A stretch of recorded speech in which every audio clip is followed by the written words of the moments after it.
నిన్న మొన్నటి వరకు హై స్పీడ్తో దూసుకుపోయిన హైడ్రా జోరు తగ్గింది. గత కొన్ని రోజుల నుంచి హైడ్రా బుల్డోజర్లకు బ్రేకులు పడ్డాయి. నాగార్జున కన్వెన్షన్ హాల్తో స్టార్ట్ అయిన హైడ్రా కూల్చివేతలు కొన్ని రోజుల పాటు విరామం లేకుండా కొనసాగాయి.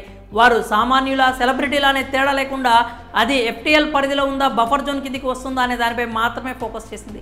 ఈ క్రమంలో ధనికుల మాట అటుంచితే ఎంతోమంది సామాన్యులు కన్నీరు మున్నీరయ్యారు. దానికి సంబంధించి ఇప్పటికే ఎన్నో వార్తలు చూశాం. అయితే ఆ తర్వాత హైడ్రా కమిషనర్ రంగనాథ్ ఆ కూల్చివేతలన్నీ హైడ్రావి కాదు అంటూ క్లారిటీ ఇచ్చారు. కానీ అప్పటికే సామాన్యులకు జరగాల్సిన నష్టం జరిగిపోయింది. ఇటు ప్రజలతో పాటు అటు బ్యాంకులు కూడా తీవ్ర నష్టానికి గురయ్యాయి.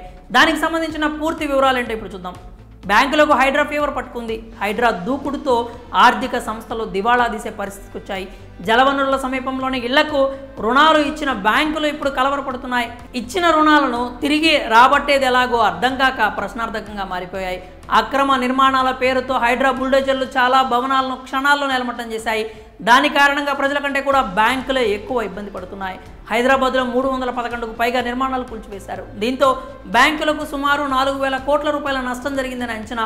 దీంతో ఇంటి రుణాలు తీసుకున్న వ్యక్తులు ఈఎంఐలు కట్టడం లేదని బ్యాంకులు వాపోతున్నాయి. కూకట్పల్లి, అమీన్పూర్ ప్రాంతాల్లోని ఇళ్లకు చాలా బ్యాంకులు కోట్లలో రుణాలు ఇచ్చాయి. ఇప్పుడు అక్కడ బాధితుల ఇళ్లు కూల్చివేయడంతో ఇచ్చిన రుణాలు రాబట్టలేక బ్యాంకులు తర్జన భర్జన పడుతున్నాయి. ఇప్పటికే చాలా చోట్ల భవన నిర్మాణాలు స్తంభించిపోయాయి. ఇక అధికారులు అక్రమ నిర్మాణాలకు రుణాలు ఇవ్వొద్దని బ్యాంకులకు హెచ్చరికలు జారీ చేసిన సంగతి తెలిసిందే. దీంతో ఇప్పుడు బ్యాంకులు మిగిలిన ఇళ్లకు కొత్త రుణాలు ఇవ్వడానికి వెనకడుగు వేస్తున్నాయి. దుండిగల్, అమీన్పూర్, మాదాపూర్ లాంటి ప్రాంతాలు ఇప్పటికే రుణాలకు ఎంపికయ్యాయి. ఆ ప్రాంతాల్లోని సంస్థలకు అన్ని అనుమతులు ఉన్నాయి. అయినా సరే బ్యాంకులు మాత్రం రుణాలు ఇచ్చేందుకు సంకోచిస్తున్నాయి. మరి ఈ విషయంలో అధికారులు బ్యాంకులకు ఎలాంటి సాయం అందిస్తారో చూడాలి. ముఖ్యంగా బ్యాంకుల మనుగడకు ఇళ్ల రుణాలే కీలకం. అలాంటిది ఇప్పుడు బ్యాంకులు నష్టపోవడంతో ఆర్థిక సంస్థలు కూడా దెబ్బతినే అవకాశం ఉన్నట్లు చెప్తున్నారు. మరి ఈ విషయంపై మీ అభిప్రాయాలను కామెంట్స్ రూపంలో తెలియజేయండి.